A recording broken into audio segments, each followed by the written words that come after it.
Namaskaram, good morning, Matthew. Good morning, Sadhguru. How are you, man? I'm good, man. Where do you find yourself? Right now I'm somewhere in southwestern corner of Georgia, just about to enter Florida, maybe Burnswick, somewhere around that. All right. Well, I'm in Austin, Texas, Oh, so that's you're good. an hour ahead of me. Yeah, but you look at my background, it looks like I'm in Amazon forest. Yeah, man. I knew you were somewhere where it's fertile and a bit jungly. Yeah. Uh, you going around on the book tour?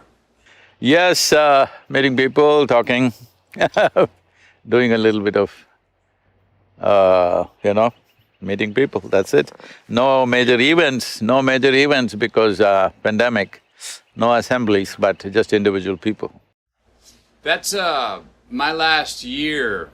I wrote a book, Green Light, to put it out, and I did it all virtual. It was all this for a year. There were some people that I miss being there in person, but Yeah. I must say that in a lot of ways, this way of communicating is it's very intentional. I mean, because I was in Milan, Italy at 9 a.m., London, England at 10, New York at 11, LA at 12, and when What the kind of LA jet, meeting was what over kind at of 1, I jet was do you having lunch use, with my Matthew? family. What's that? What jet do you use? This jet. That's what I mean. And I was like, look, I was all over the world, and I was done at 1 o'clock. In 30 seconds, when I was done, I was having lunch with my kids. I was like, this system's okay. I kind of like this in ways. I think I've, in 2020, probably I've done 4 times more work than I would normally do traveling, Yep. literally. Yeah.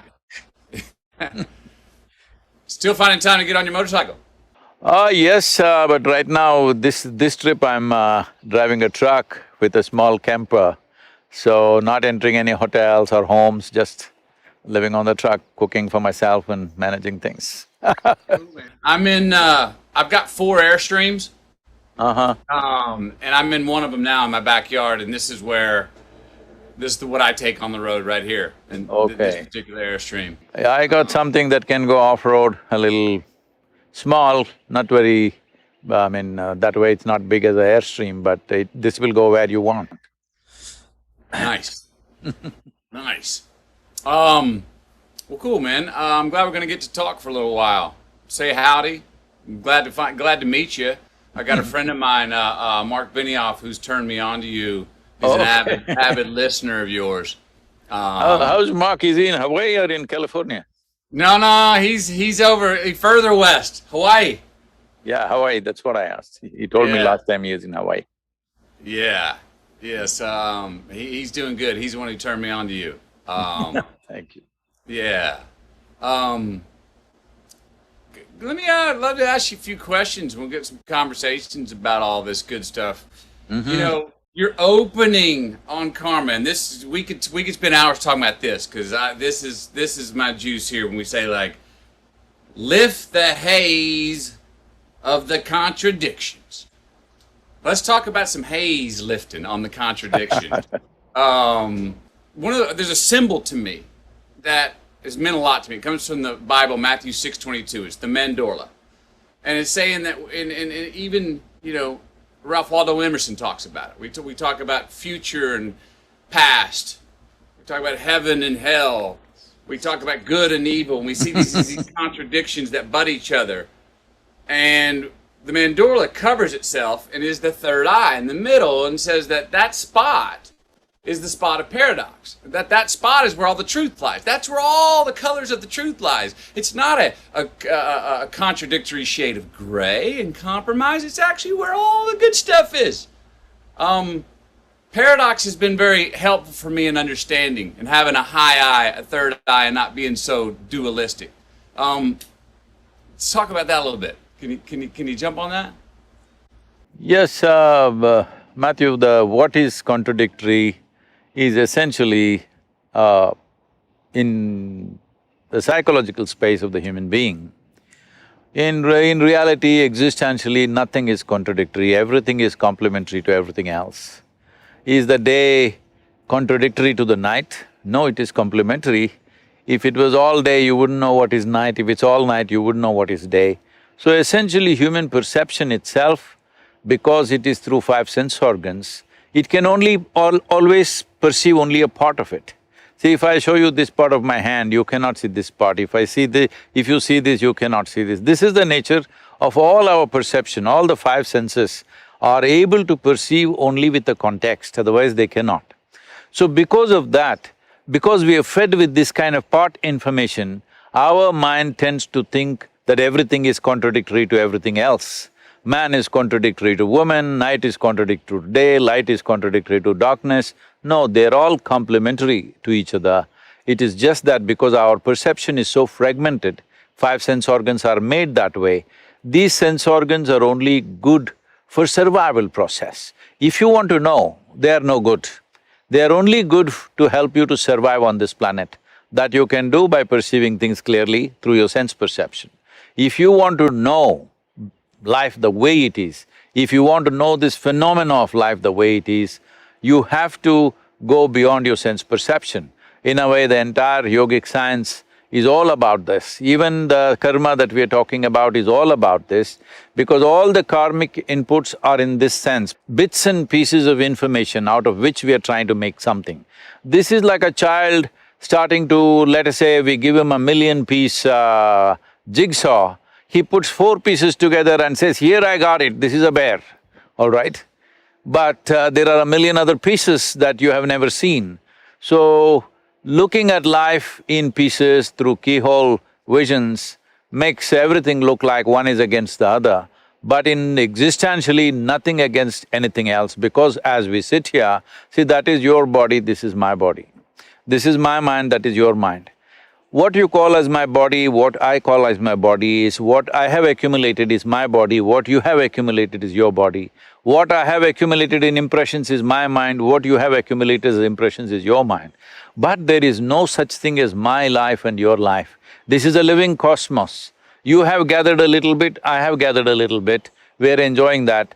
The privilege of creation is, the magnanimity of creation is that though we are really nothing in this existence, it has given us an individual experience, which is a tremendous, tremendous privilege. Unfortunately, human beings are not able to appreciate or understand this privilege.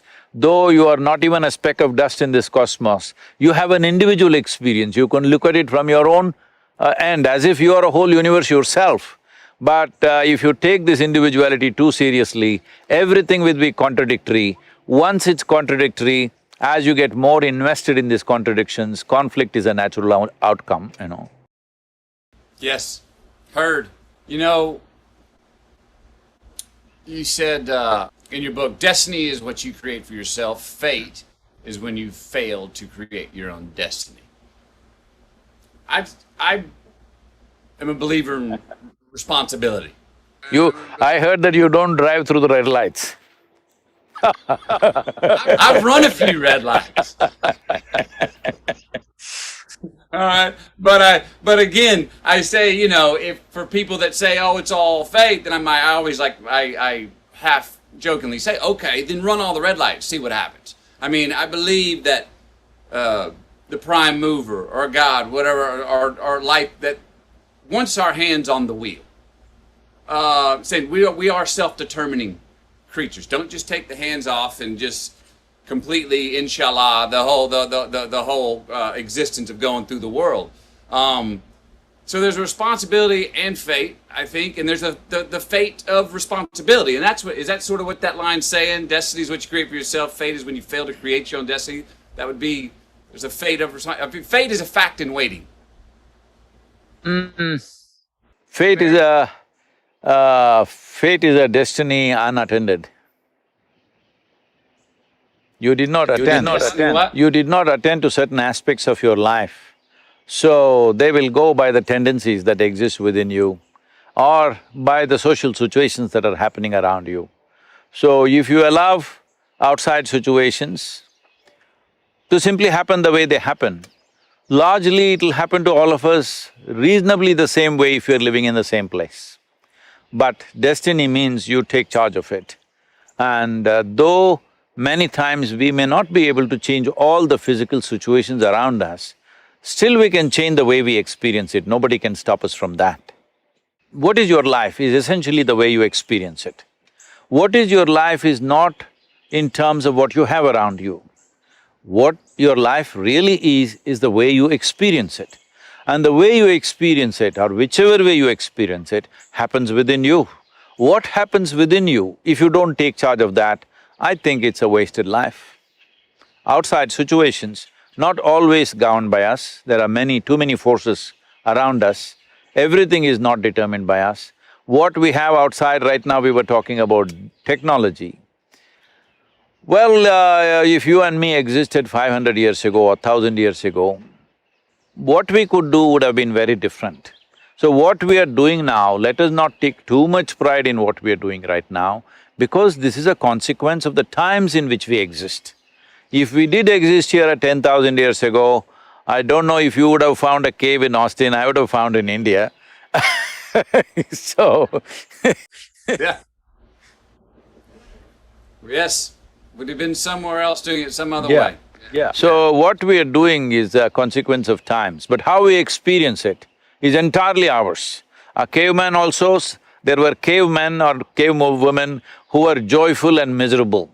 Today in 21st century, with all the conveniences, there are joyful and miserable people still, all right? So it is the way you experience is determined by you, not by the situations around you. Heard, thank you. You say this line, I love the… You've been reading the book. I haven't read it yet, I've been trying to open it, it never happened. Well, you haven't read your book, you don't need to, you wrote it.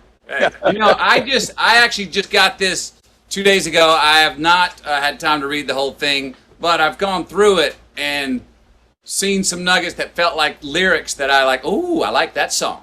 Okay, I hear that. And here's one of those. Karma is about shifting responsibility from heaven to yourself.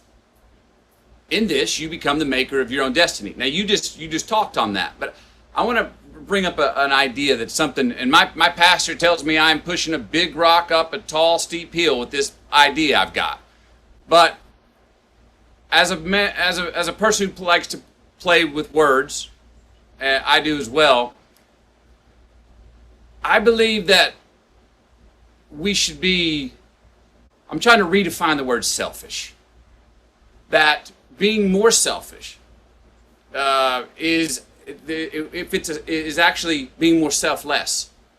That being more selfless is actually being more selfish. That we have greater gratification, we have greater joy, we have greater gifts.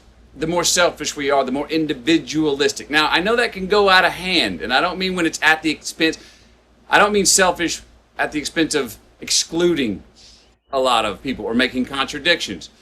But I'm trying to redefine the word selfish. Let me redefine the selfish for you. See, there is nothing here in your experience without involving yourself. So you do not know life without yourself. Only because you exist, there is life. If you did not exist, what do you know about life? There is simply no possibility. So selflessness is just an idea, a futile idea. The only way you can exist here is selfish. The question is like this, for somebody selfishness means it's all about themselves as an individual. For somebody else, it's for him and his family. For someone else, it's him and his community. For someone else, his selfishness for him and his race or religion or nationality. I'm saying, why are you stingy about your selfishness?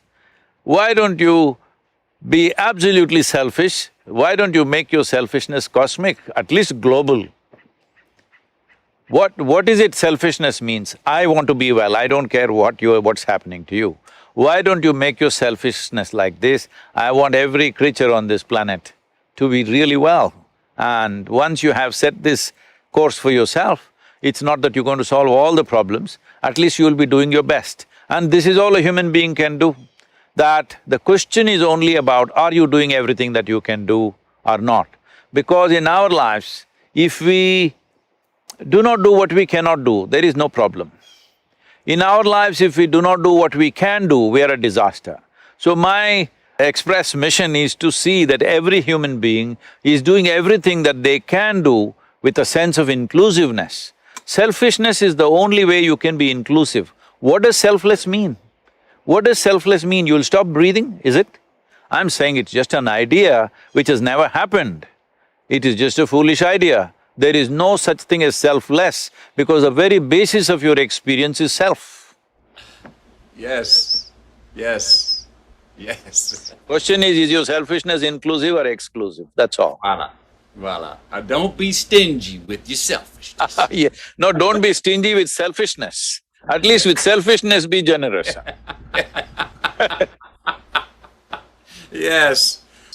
You know, you obviously have a great sense of humor. I've found that sense of humor if is something that one, it's been a great tool for sometimes unlocking those contradictions for me and other people. But often it's seen. I'm one of those person that will laugh while the quote unquote wound is still a little bit too fresh. You know what I mean? And I'm like, well, no, it's already happened. So let's start laughing at it now. And I'm still going to be responsible and try and fix the problem. But can we do this while we giggle through fixing the problem? And some people that turns off because they go, wait, it's too early to laugh. You can't laugh. You can't. It's too early. We need to be serious about this thing. I'm going, no, I'm still going to do the work. Can we laugh while we fix the problem, or find a way to agree on something, whether it's politically. You have a right to cry only when you just dropped out of your mother's womb. That's the only time you have a right to cry. After that, you should be laughing out. And now about when the wound is too fresh. See, let me tell you this. See, as I said already, all the external situations, our life situations will not ever happen 100% the way we want. Doesn't matter, small situations, big situations. As your involvement grows in the world, you will see more and more things will not happen the way you want. So what happens in the world, we must understand, it's a reality which involves many forces. We are also one little force in that. So we can push it, we can use our skills, we can use our intelligence, we can use our influence and push that piece as far as we can. But there are too many pieces. It will never happen 100% your way or anybody's way, and I'm glad it is so, because if it all happened your way, where the hell do I go, huh? Little bit your way, little bit my way, little bit somebody's way, this is the way world is. But now you're talking about wound. Wound happens within you. So this one space which you call as myself must happen 100% your way. If this is happening 100% your way, you will just see that what a joke it is, everything that happens around you and how ridiculously it can happen. So when you see this, it's not that you have to have a sense of humor, laughter is inevitable. When you're laughing within yourself, maybe words also come that way. I never thought I have a sense of humor. These days people are telling me, Sadhguru, you have such a sense of humor. Oh, I thought, oh, is that so? It's just that all the humors in my body are working well, that's all.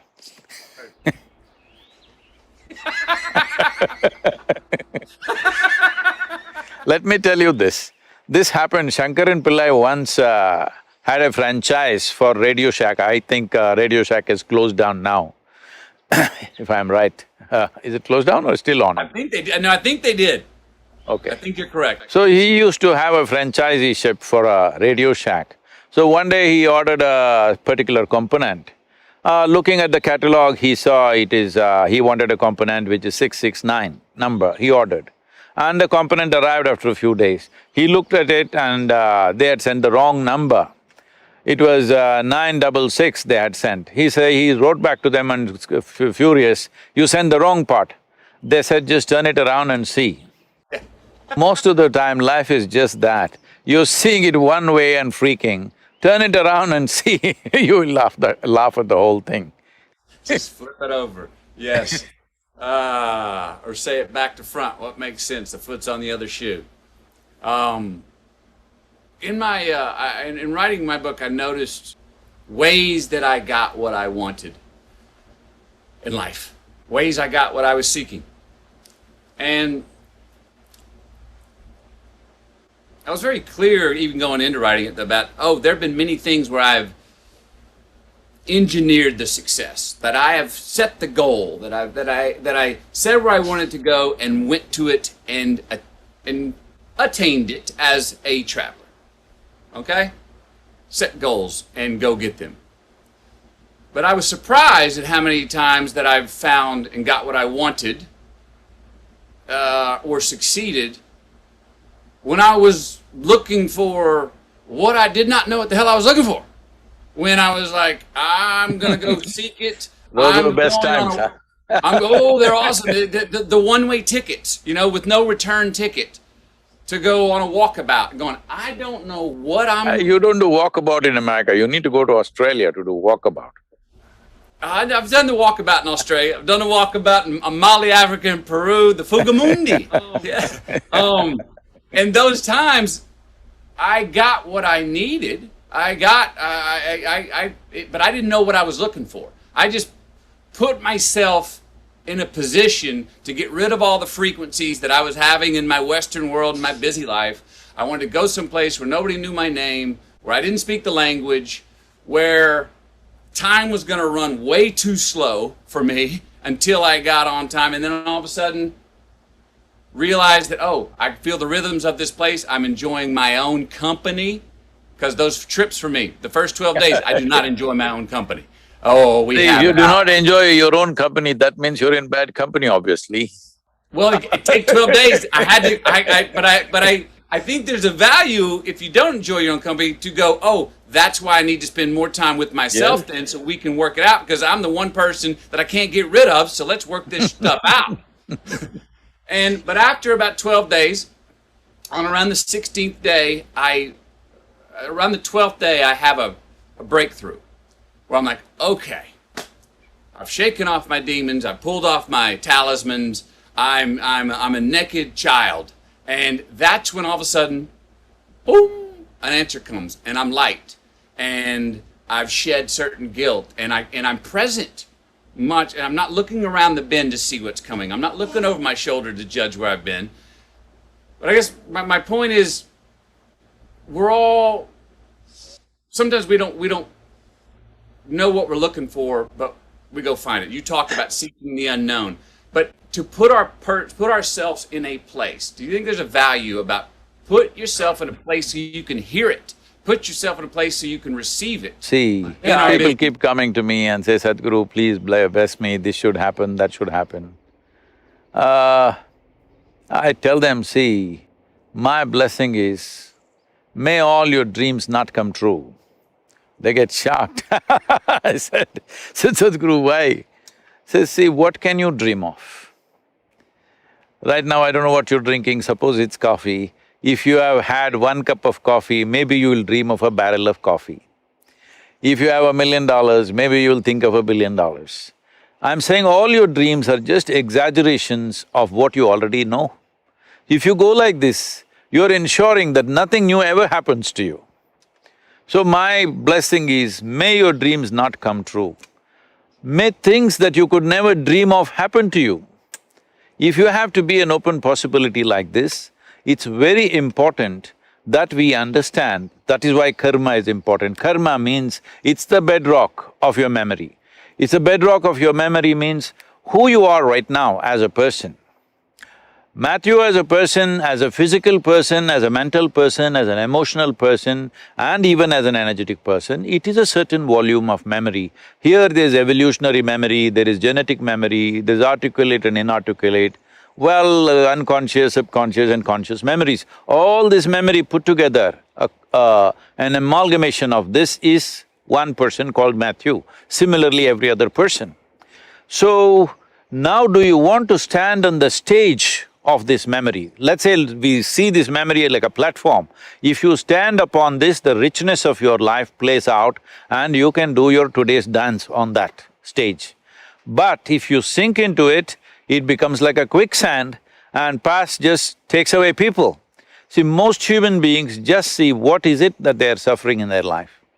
They are suffering what happened 10 years ago, now, sitting here. And they're already suffering what may happen day after tomorrow. Essentially, they're not even connected with life, they're mistaking their psychological space as existential. They are suffering two most incredible qualities that only human beings possess on this planet, which is a vivid sense of memory and a fantastic sense of imagination. Unfortunately, most human beings are suffering this. Essentially, they're suffering an evolutionary process. They're just saying, if I was an earthworm, I would be more peaceful. Yes, earthworm is a fantastic creature, it is very eco-friendly, all that is fine, but the possibility is limited. The significance of being human is, the possibilities are unlimited, possibilities are immense. This is why we are on top of the evolutionary pile.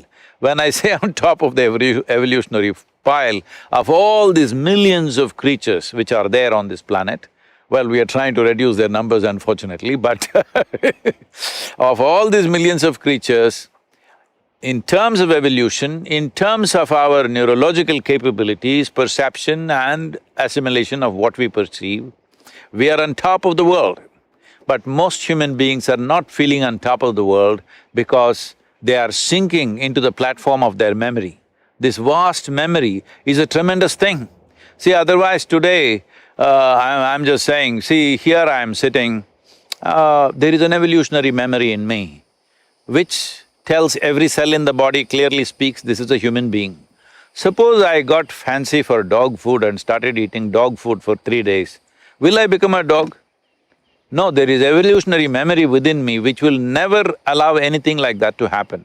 Now I am here in United States, let's say I eat only American food, will I become an American person? Will my color change? Will my everything change? No, because there is genetic memory in me. So who you are, who I am, is essentially memory. The question is, will you stand upon this platform and do your act, or will you sink into it and die? This is all the choice you have. Boom. Yes. Yes. You say, I hope your dreams don't all come true. I love that. Don't say that, don't tell everybody, they will curse me. but listen, but tell me, here's what I hear when you say that. We're such a result-oriented people and culture. I gotta have my result. And we if I just get to the top of that summit, I'll have the ta-da moment. And we get to the top of the summit, we see it's a false summit. There's millions of more summits on the other side. You keep climbing, and there's another one. There's not a ta-da moment where we go, I've got it, all figured out. I think we get caught up so often in short-term gains, and short-term return, choices that give us short-term return on our own investment, us. And we're not making choices that are gonna buy us delayed gratification, not only longer in this life, but after we're gone, for our kids and our grandkids and our great-great-grandkids. So it's all a process, is what I'm hearing from that, and how I'm choosing to take that line. It's all a process. Enjoy the process. You do not ever get there. That's the point. That keeps it a game, because if you got there, the game's over. See, the finish line, everybody is interested too much in finish line, especially in the Western world, they think finish line is everything. If you're so interested in the finish line, do you understand what is the finish line for life? You want to cross it quickly, is it? It's ridiculous. Ridiculous. Everybody wants to live. So, living here means that now you're breathing, and here, this is living. So, if you're too much interested in the finish line, then you will cross it soon. That is, you will cross it when you're alive, because so many people are living as if they are dead, dead to everything, except for a few needs that they have. A whole lot of people are dead to all other possibilities of life. In yoga, there is a very good kind of a saying, which says, if you have one eye on the goal, you will have only one eye to find your way, which is very inefficient. So, you are rendering yourself incapable of life simply because you want to get somewhere. Where do you want to get? Some imagined place. Where is that place? It is just an exaggeration of the past you've already experienced, because you cannot imagine something that you have never seen. You cannot imagine something for which there is no data, because your mind essentially functions from the data that you have gathered, which is essentially your past. So you want to repeat your past and then wondering why life is so boring. Heard. Heard. Yes. Repeat offenders. Reciprocity, going in circles. I hear you. I've done it before. You say yoga means union. Right? Definition, yoga, right? Mm-hmm. Well, the root word of religion comes from legare and re. And legare means to bind together, and re means again, to bind together again. The prescriptive definition of religion. Mm-hmm. Yoga means union. Those are somewhat synonymous. Is that fair to say yoga and religion would be synonymous definitions, Well, or at least in its same direction? essence it would be, but not in its present form of practice, both I'm saying. The way yoga is practiced in America is not synonymous of union. The way religion is practiced largely The way across the religion is world. practiced in the world is not synonymous, Yes. not synonymous with what real religion So is either. both of Yes. them in definition, maybe they are same, but unfortunately the way it is practiced is very different. But why yoga is simply because this is not based on belief system, it is based on your experience, at least you know where the hell you're going. With belief system, you just believe you're going in a certain way, which gives you a certain psychological comfort, it gives you solace. So essentially the choice is this, are you seeking solace in your life? That is, you want to just quieten your mind and be happy with little things, or are you seeking a solution for this life? Because once you have come with this human intelligence, if you don't immediately get engrossed with some petty thing around you, it is natural for every human being to think, what is all this about? Where did I come from? Where will I go? What is the process of this life? What is the meaning of this? What is the purpose of my existence here? And is my existence just a blimp that I just come and vanish, or is there something else? Essentially, what is the nature of my existence? This is a question that no human being can avoid unless somebody works on you very young and they tells you are this, you are that, you are going to this heaven or hell or whatever. Unless somebody washes you up like this, it is very, very natural for every human being to ask these questions. And these questions are good, this confusion is good, because when you realize you do not know, see, people have misunderstood and unfortunately not understood the significance of I do not know. I do not know is the most significant thing in your life, because the moment you see I do not know, the longing to know, wanting to know, seeking to know is a natural consequence. Once there is a strong seeking, knowing is not far away, because anything that you wish to know about life, you don't have to search through a microscope or a telescope, because you are life. This is life. Right now I may call this by a name, right now it may have an identity in the world, but essentially this is life, and this is the only life I can experience. See, right now all these beautiful trees, I don't experience them. I only experience them the way they happen within me, the way they reflect in the firmament of my mind, and how I relate to them. Whichever way, I will only experience these trees within myself. There is no way I can experience these trees out there, and that's true for everything. You cannot experience anything out there, it can only happen within you. All experience, pain and pleasure, joy and misery, agony and ecstasy can only happen within you. Every kind of experience happens within you. When you understand this, well, if you realize I do not know, and then you start looking, naturally you will understand this. Once you understand this, finding the nature of your existence and becoming the master of your destiny is a natural consequence. The problem is we kill I do not know with belief systems, ideas, philosophies, ideologies. If you keep all these things aside, I think that's what in some way you did in your desert. I don't know which desert you went to. You didn't go to Kalahari, did you? No, I was Sahara and then West Texas. Okay. So, So in a desert means you're alone. So as you said in your own words, initially you're confused and struggling, but then as you pay attention, because when you nothing else to pay attention to, you naturally pay attention to how you work, every muscle in your body, the breath, heartbeat, everything, then you will start noticing what you call as within or what you call as me is an entire universe, and that's the only universe you've experienced.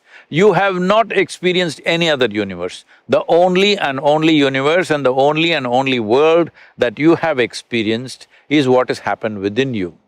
Once you realize this, then you fix the world the way you want it, within yourself. Outside world, we do our best. So you think it's the outside saying, because I've gone through that where, man, I felt like I had to be in the know. Only recently have I shaken hands with the fact, no, I love to be in the know. I also want to be in the know of what I don't know. And like, I want to know what I don't know and know that I do not know. And saying, oh, that's a good thing, Matthew, was what I'll tell myself. So, but is it, do we not give ourselves enough credit to, or is the I don't know is like a blind spot? It's like, whoa, I don't know. No, I know is a blind spot. Let me clear this. I know is a blind spot. See, right now, let's say you're driving, a truck was coming behind you and you saw it in the mirror. So do you see what is behind the truck? So you know there is a truck coming, but that's a blind spot, it blocks everything else. So right now you think, I know, that's like a blot in your brain, it doesn't allow you to see anything else. If you see I do not know is not about things around you. Fundamentally, see, you and me are sitting here talking long distance. We're sitting on a round planet, the damn thing is spinning all the time and also hurtling through the space at tremendous speed. In the middle of nowhere, nobody knows where this cosmos begins, where it ends. In the middle of nowhere, a tiny little mechanism called solar system. In that tiny little, super tiny place called planet Earth, in that Texas is a micro super space, in that Austin city is a super micro space, in that you're a big man. This is the problem. Because the moment I think I know, I become big in my perception. Once I become big, inevitably I'll make a fool of myself. Whether I realize this in this life or not, somebody who has eyes to see will see this is a bloody fool.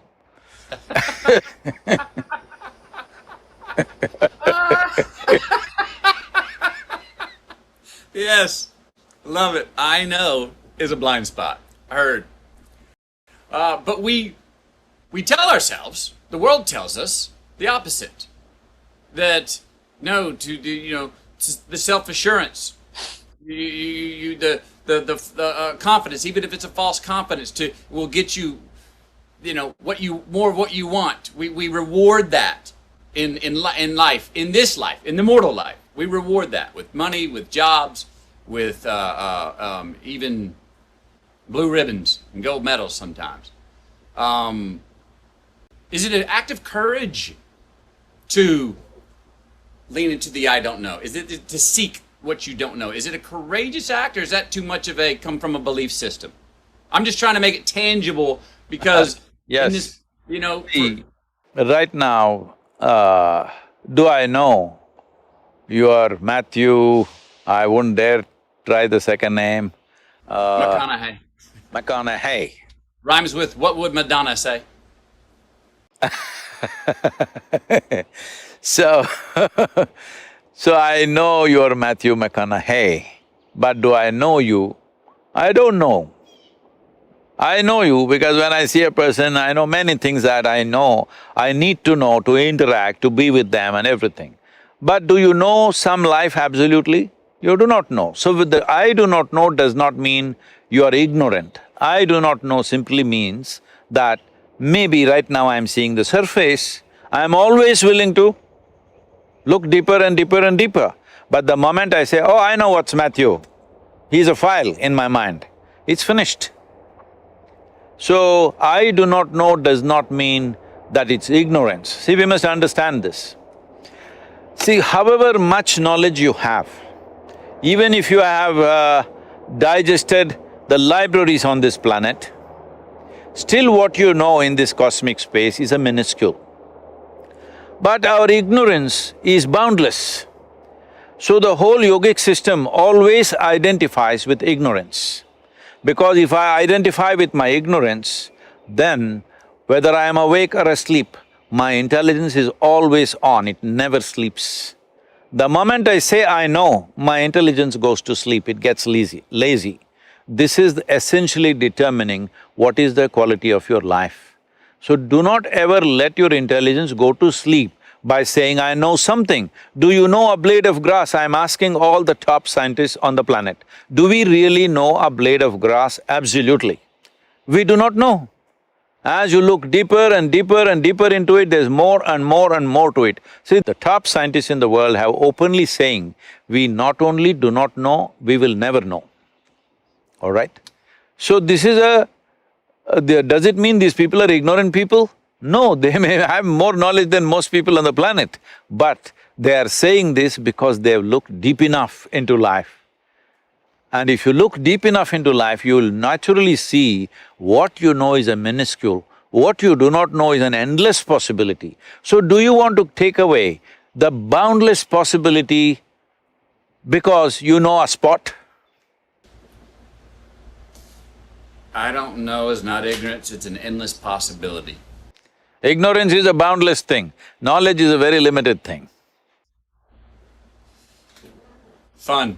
Fun. That's what this sounds like, fun. The adventure. Can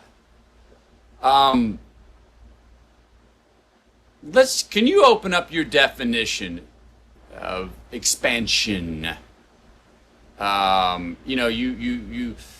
What most people would say would be your teaching, you call it technology. That clicks with me too.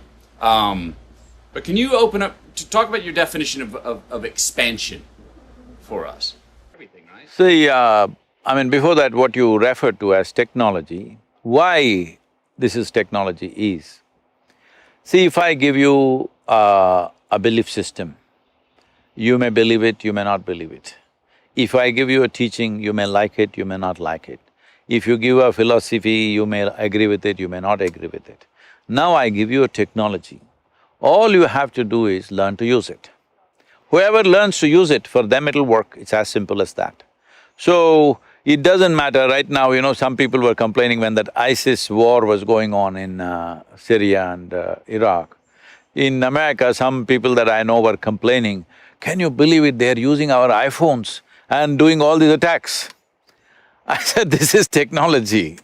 Whoever learns to use it, it'll work. You don't have to say any of your religious slogans to make it work.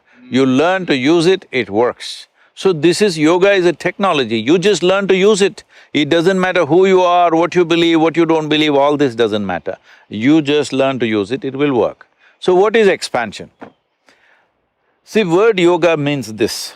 Well, you already came to a little verbal meaning of that, which simply means union, or actually that other definition you said, I'm sorry, I'm neither Latin nor Greek. So you said Religion. something about yoking, all right? To bind together again. To bind together. The word yoga literally, if you go back to its original meaning, it means to yoke. You yoke together. See, right now what yoking means is, see, when you sit here, you are an individual person. This is why I said the greatest magnanimity of creation is, it gave us an individual experience. There are swarms of insects here. For them, they don't have an individual experience, they experience themselves as a swarm, as a species. But we experience ourselves as an individual. Unfortunately, instead of enjoying this privilege, we have made this into a point of conflict between each other all the time, me versus you. But this is the greatest privilege that we can sit here. I want you to just imagine, suppose you looked at you or me from, let's say, Galaxy Z. What are we? Even through a telescope or a microscope, we are not visible. It doesn't matter what they have, we are not visible. We're such a tiny speck of dust, literally. But we have an individual experience, it's not a small thing. We can look at the universe and wonder what this is all about. This is not a small thing. So this individual experience or the sense of being an individual, when you take it too seriously, then you get lost. Then you have to yoke with the creation. You have to become one with it. Only then you know life, otherwise you are misunderstanding your psychological world as existential. Right now, this is all the problem with human beings. Somehow nature trusted that if we give you so much intelligence, you will make the best out of it. Tell me, Matthew, in your experience or in anybody's experience, does intelligence spell solutions or problems? Intelligence means solutions, isn't it? Unfortunately, today it's human intelligence which is causing all the problems, simply because we are too stuck with our individuality. We don't understand this is just a privilege. Tomorrow morning if they bury us in the land, we will become one with everything, all right? All this countless number of peoples who walked this planet and they also thought they are great people, where are they? All topsoil right now. You and me also will be topsoil unless some friends choose to bury you real deep, thinking you may rise from the dead, you know fearing rather So I'm saying, we are anyway part of this. Without taking a breath, we cannot live. Without food, water, we cannot live.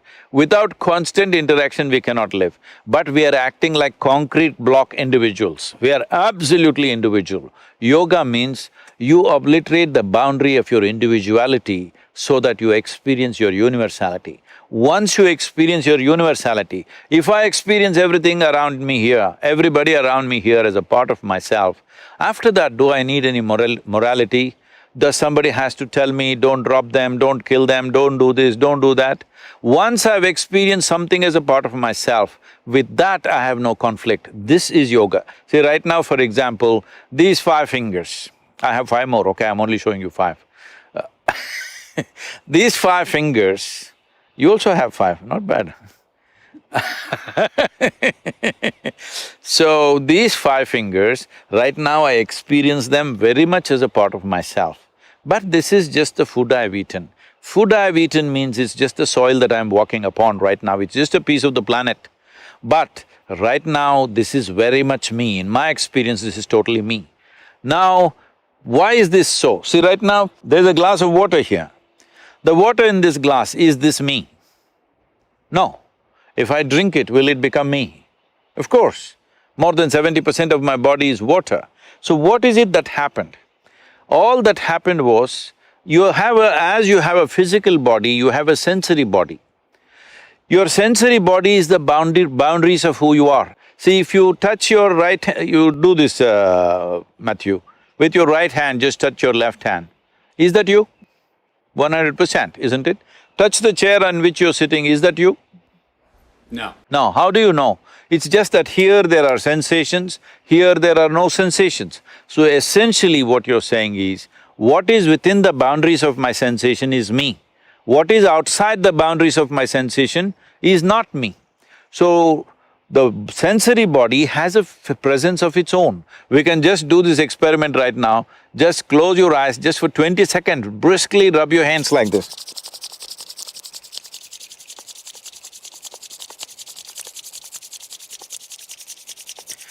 Hold them about 3 to 4 inches away from each other.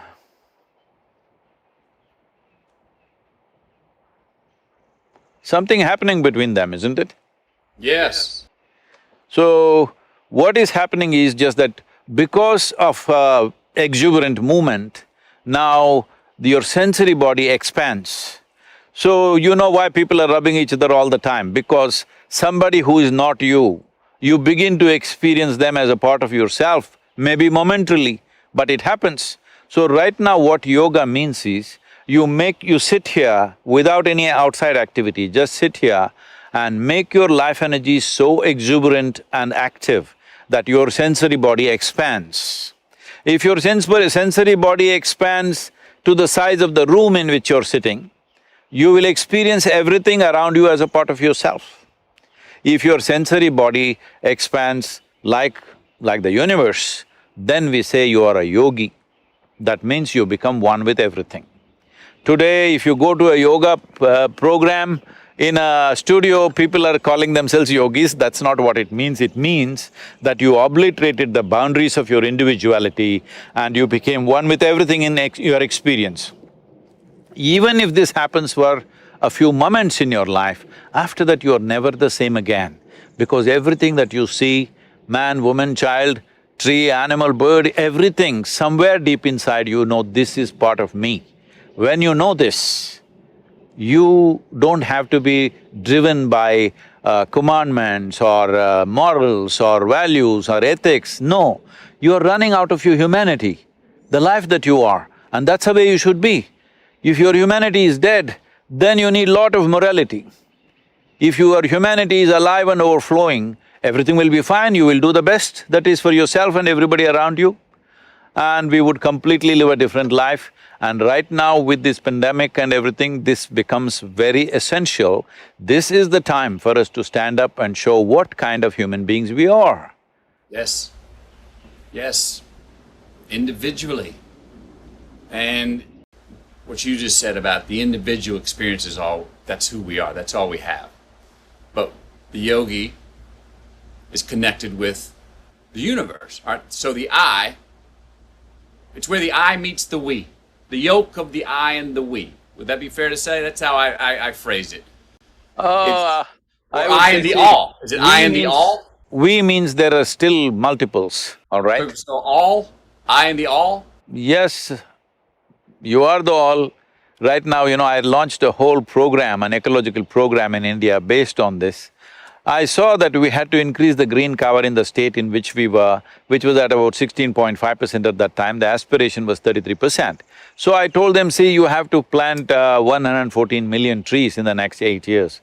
They rolled their eyeballs and said, how is that possible? Do you know what is 114 million? How can we plant that many trees? So I told them what is their population. It was about 62 million. I said, if all of you plant one today and one more after 2 years, then it is a done thing. Only thing is all of you will not participate, that's the whole problem. So I made a simple process, I made people sit under trees and made them breathe. I set up a spiritual process for them, where I clearly made them experience, see what you exhale, the trees are inhaling. What they exhale, you are inhaling. Literally 1/2 of your breathing apparatus is hanging out there. Once they felt this experientially, you can't stop them, they're still planting trees all over the place. Today, we have planted millions of trees and it's still going on. Right now, our goal is to plant 2.42 billion and Mark Benioff came in between and now he's telling me trillion. Yes. What's after that? Is there such thing as the zillion, or does it go straight to Googleplex? No, after that, one day to be buried under a tree so that you become good manure for one tree at least. Because that's all the flesh I carry, only for one tree. So question, so you have that experience, which you said lasted about 4.5 hours when you were on your rock with your favorite tree growing up through the crack, and you had that experience. How many years ago was that? That was when I was… that was 1982. So 82, so 21 and 18, 31, years. 41, 39 years. Here we go. So, I think many, most people go and have had certain experiences where they felt like what I would call crossing the truth and going, whoa. I know I've had experiences in my own life where I'm like, that was true, it landed on me, it was as light as a butterfly but strong as a lightning bolt. I know that what I just realized is true for this time, that time, and all time, and I have to tell myself now, the hard work, Matthew, is going back into the busy society and maintaining it. Now, the problem with maintaining is I was doing tools to try and hang on to it, which is not what you're saying. No. You're saying, boy, it happens. It doesn't need maintenance. It's not You're not maintaining the sky, are you? Nope. You're not maintaining the sky. So, in our perception, in human perception, boundlessness means the sky. Boundary means the planet, in a way. Okay. So, When something really boundless, you cross some limits. See, so many people, especially maybe not so much in Texas, I don't know, but more in California, I'm going there in a few days. Everybody talks about how they broke their barriers because they smoked this, because they drank this, because they did this. See, all this is fine, I'm not saying it's not genuine. See, it can be induced in so many ways, okay? You can simply do it if you just dance yourself crazy, like you know how the Native American people were doing. They were just dancing themselves into states where literally bordering on life and death kind of dance. But because of that, they broke through. But these kind of things if you do, you will have experiences. Definitely it may bring some sense of wisdom, but it'll also get you addicted to that particular activity. If any that particular activity, maybe a dance, maybe a drug, maybe a smoke, whatever it is. I'm saying if you create any experience within you with a certain physical activity, naturally you will get addicted to that physical activity. It may be alcohol, it may be drug, it may be sexuality, it may be adventure, it may be jumping off the mountain. For different people, it may be different things. But essentially you will get addicted to the activity because you see that activity as the source. Now, this is what is significant about the yogic process, that there is a step-by-step ladder if you climb, then after that, without any activity, sitting in this space, you can be in that state. Once that happens, there is no maintenance. Voila.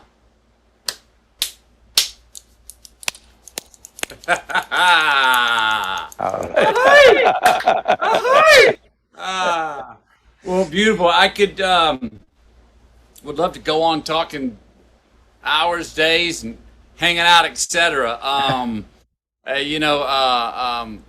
really dig where you're coming from and happy you're sharing what you're sharing. Because I think you're turning a lot of people, obviously turning a lot of people on to themselves.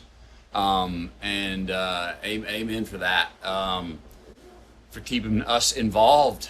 And boy, we need that, like you said, we need personal involvement now more than ever to evolve as a species, it seems, you know.